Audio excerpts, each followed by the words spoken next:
Yo, my G, what you saying? My G. What up, and greetings! Yesterday, all the remaining cards for Mean Streets of Gadgetzan were revealed during a Blizzard stream, so what that means that the expansion is actually finally officially coming out on December the 1st, so just in 2 days time. And I'm gonna finally get to making my list, starting with the top 5 coolest cards that are coming out in Mean Streets of Gadgetzan. Please guys, give this video a thumbs up if you enjoyed it. And post your top 5 coolest cards down in the comment sections below, because I know that this list is going to be completely subjective and I'm not measuring cards in any sort of levels of strength. You know, the top 1 card is not going to be necessarily more powerful than the top 5th card. These are just my favorite cards in terms of mechanics and what they're adding to the game.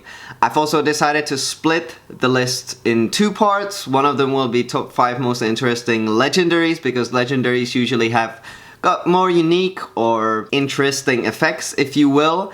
And when I was thinking about the list earlier, I would think that about 4 of the 5 cards would be legendaries. So I decided to make top 5 legendaries and top 5 list of non-legendaries that are coming out. Number 5 of my top legendary list is the new warrior legendary Hobart Grapplehammer. Now he's a 2 mana 2/2, not too great, but he buffs all the weapons in your deck and in your hand by +1 attack. It would be kind of strong if it was +1/+1 attack. Gorehowl, which is a 8/2, might be slightly too strong to do 15 damage to the face potentially. So +1 attack seems reasonable. What this actually enables is for push for weapon-based warrior decks compared to the taunt warrior decks that Blizzard was pushing with Grand Tournament and with the expansions following. This might actually have a bit more success because warrior already has quite a number of deck archetypes. But weapon-based decks would actually be kind of interesting to see, so hopefully this card might be one of the ones that swing them into that direction. It might be a weapon pirate-based deck, you know, pretty much a rush deck, as I can imagine, but yeah, we shall wait to see. Definitely one of the cooler class legendaries in this expansion. Number 4 is the new priest legendary. It's called Raza the Chained, and if you got no duplicates in your deck, if you're playing a Reno type of deck, then your hero power will cost 0 for the rest of the game. Even if you change it with Justicar, even if you change it with Shadow Form, it will still cost 0 if for whatever reason you get this minion and it's not your class, like a rogue that gets it through Burgle and stuff like that. You can play it and then play daggers for free for the rest of the game. This card actually is pretty insane. It would be more insane with Caldara Drake in Mage, I can imagine. I think it's one of the coolest ones, or the coolest one from the new Reno legendaries introduced, apart from, you know, one that I'm gonna get later on in the list. I have a bit of a weakness for Priest. It was my first golden class and I really wanted to get buffed. Hopefully we're gonna see that with this expansion.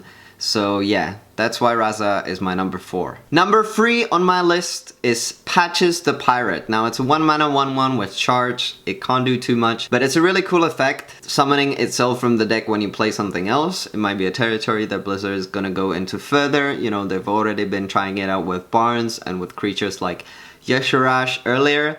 This card is pretty strong unless you mulligan and get it into your opening hand, because then it doesn't get the benefit, but it's still, you know, a Stone Tusk Boar, so it's pretty much always better than a Stone Tusk Boar. What's interesting that in Rush deck you can, you know, rush your opponent for 4 damage on turn 4 if you play this from Southsea Deckhand with N'Zoth's First Mate. You know, you get that 2 damage from Southsea Deckhand, you hit with a weapon, and then you get a 1/1 charge on top. That is pretty strong, you know, when you look at it objectively, and I think that this card might be played in the warrior pirate decks or even the weapon decks, we shall see. But yeah, I'm mainly choosing it for my number 3 because of the interaction of pulling itself when you play something else. Number 2 on my list, so the second coolest legendary that I think there is in Mean Streets of Gadgetzan, is Rathian. Now Rathian is a 6 mana 4/5 with taunt.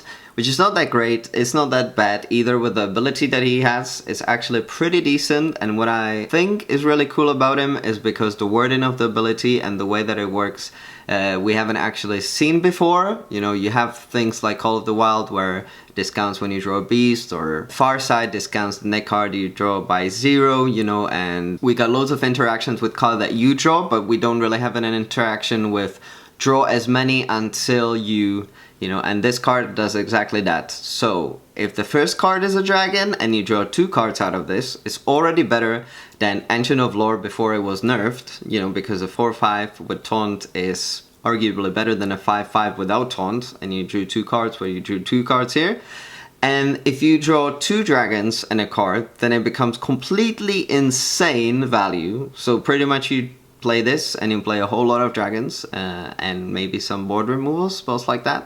You know, at 1 draw it's still not necessarily bad. 4/5 with taunt plus draw 1 card for 6 mana. Yeah, not bad. Not worse than nerfed Ancient of Lore. I can definitely see being played. I hope it's not going to be too overpowered, but it's definitely one of the coolest new effects that Blizzard has put out. And on the top spot, on number 1, it couldn't be anyone else than Kazakus itself. So as the new Cabal, legendary, only Priest, Warlock and Mage can use it, so it's limited to 3 classes.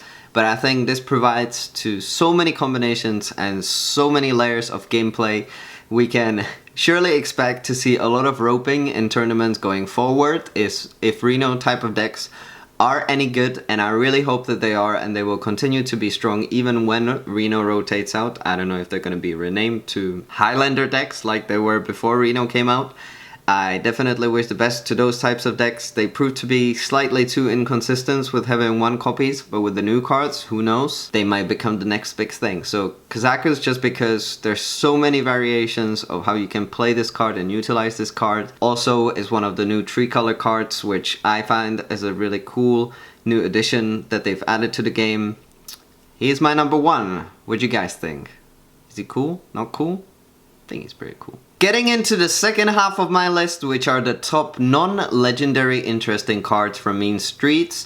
Opening at number 5 is Defias Cleaner, or as he's also known, Killer of Sylvanas, because for 6 mana he silences the Death Rattle minion, most likely a Sylvanas, most likely a Cairn, most likely something that the opponent really cares about, like a Tyrion, and then he still survives even when you play him out without the effect. You know, 5/7 worth of stats for 6 mana is never too bad. It's the same with Toshli, and Toshli's effect was probably about the same strength, probably slightly weaker, so I can definitely see decks that are struggling to remove a Sylvanas, decks that don't have an Entomb or are soon gonna lose an Entomb and have a hard time removing a Sylvanas without Entombs.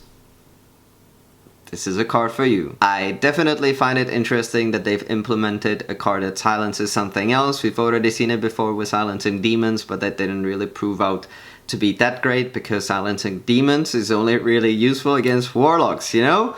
So this card, very cool. Number 4 on my list is Dispatch Kodo. It's a new Hunter rare, and it's a 2/4 for 4 mana, and it deals damage when it comes into play as Battle Cry, depending on how much attack it has. So yeah, usually it's to attack, but with all the new cards that are buffing cards in your hand, and beasts in your hand, and minions in your hand, this can grow to potentially, you know, 4, 5, or 6 attack, meaning that when it comes into play, it deals 6 damage for 4 mana, and then it places something like a 6/8, 6/10 on board. And that is pretty sweet. So I think that this card is one of the most useful ones, as well as one of the more interesting ones. You know, the rest of them are pretty much buff stuff in your hand, buff random stuff in your hand. But this card utilizes it in a very nice way, in a very interesting way, and I think that it can find its place in a lot of Hunter decks if the buff cards are gonna be any good. Number 2 on my list is a Warrior spell, and it does 3 damage to all damaged minions. What I find interesting about it is that Warrior usually gains advantage from its damaged minions, whereas this sort of wants to target your opponent's minions, so you usually will play this with something like a Ghoul or a Whirlwind to sort of empty the opponent's board, and it might be not too great to deal 4 damage for, you know, 3 mana and lose 2 cards in the process, but it might be something that is decently good against aggro decks. And you might have minions that it doesn't really matter if you deal free damage to them, if they're really high health. I just find it really interesting. There is one card that benefits from the opponent minions being damaged as well, and that is Execute. Well, apart from stuff like Frothing Berserker, but that's sort of on a 50-50 because it benefits from both.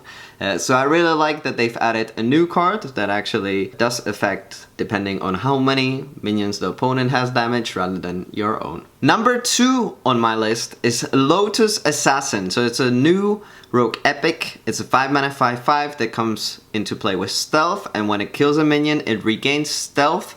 So it's one of the stronger stealth cards that Blizzard seems to be pushing the stealth rogue archetype with, and it's definitely interesting. I can see it being played. It's something like a Strangletongue Tiger except for its beast mark. It has the ability to perhaps attack again if it trades well, and I think that with this card, hopefully with some new cards in the next expansion and with the expansion after that, we can actually see some stealth rogue decks, because that would be a pretty cool archetype to see after we've seen all those Burgle decks and the never-ending Miracle stream of decks, and the N'Zoth or Death Rattle rogue didn't really work out. This card can be also buffed by the Shadow Sensei. It's one of the cards that is more viable to be buffed by Shadow Sensei, you know, compare it to something like Shadow Rager. And yeah, definitely one of the cooler rogue cards, because all the rogue cards that have come out are pretty iffy apart from a couple of them. So hopefully we're gonna see more rogue cards with stealth, useful rogue cards with stealth, being added later on in the year. And number 1 in the coolest non-legendary cards from Mean Streets is Draconic Operative. So this card is really cool because it has prerequisite of you holding a dragon, and then you can actually discover a card from your opponent's deck, which is really cool. It's a new mechanic, we haven't seen it before, and I find it so interesting because you can find a lot of ways how to defeat your opponent depending on what deck and what style of play he uses. This card can really help you bridge the gap in between mid game to late game and to crush your opponent with its own tools. I always liked that about Priest, and I got sort of pissed off when they started adding this mechanic into Rogue as well, because Priest was the original thief of cards. Draconic Cooperative might be super strong, and I'm actually kind of worried that the dragon decks might be slightly out of hand, at least before Beyond Realm rotates out and they lose some of the early game tools. I actually really like this card. What do you guys think about my list? What would be your list of 5 top coolest legendaries and non-legendary cards that are coming out in 2 days time? Please let me know. Don't forget to hit a like on this video, and I'll see you guys in the next one. Yeah? Bye, and take care!